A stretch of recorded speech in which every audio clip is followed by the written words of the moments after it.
We're dealing with something that to me feels like has turned into a political war. When you make something so political and people, not everyone is into politics, then you can also turn those people off. I think there is something to be said for people's concern about something that's being pressed so hard. Like, why are you pressing this so hard? Like, so much, you're just pressing and pressing and pressing. I think you have to honor people's feelings and their own personal beliefs.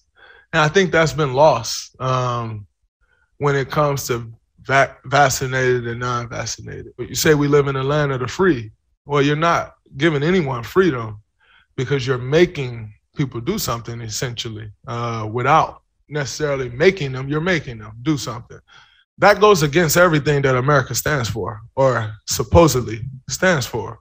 There's a lot of uncertainty surrounding starter Andrew Wiggins. He's refused to get a COVID vaccination, and the NBA has denied his request for a religious exemption. The ruling means, under current health city orders, he is ineligible to play home games. What's the reason for not just explaining what you believe? It's just none of your business. That's what it comes down to. You stand to lose a lot of money. And it's my problem, not yours. Okay. I'm just going to keep fighting for what I believe, and whether it's one thing or another, get the vaccination or not get a vaccination, who knows? I'm just going to, keep fighting for what I believe and what I believe is right. What is it about the vaccine that makes you hesitant to get it?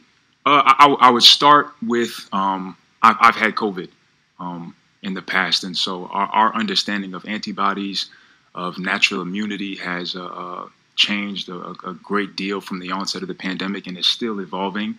I understand that the vaccine would help if you catch COVID, and you'll be able to have less symptoms from contracting it. But with me having COVID in the past and having antibodies, with my current age group and physical fitness level, it's not necessarily a fear of mine.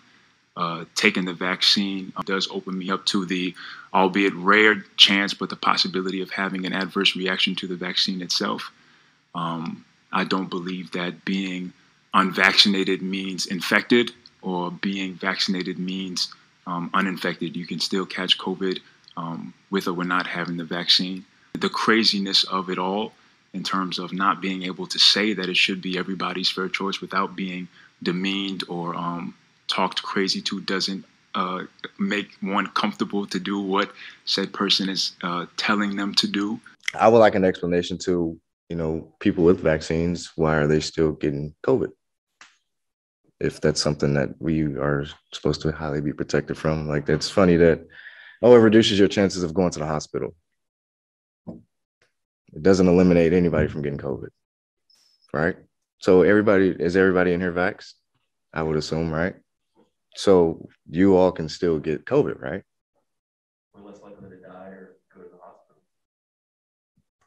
Okay, but you can still get COVID, right?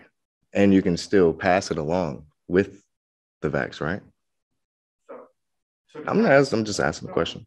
I mean, it's no different than somebody with a vaccine. Like, I developed the antibodies for it, so my chances will be less likely now as well, right? But it's still a possibility I may get it.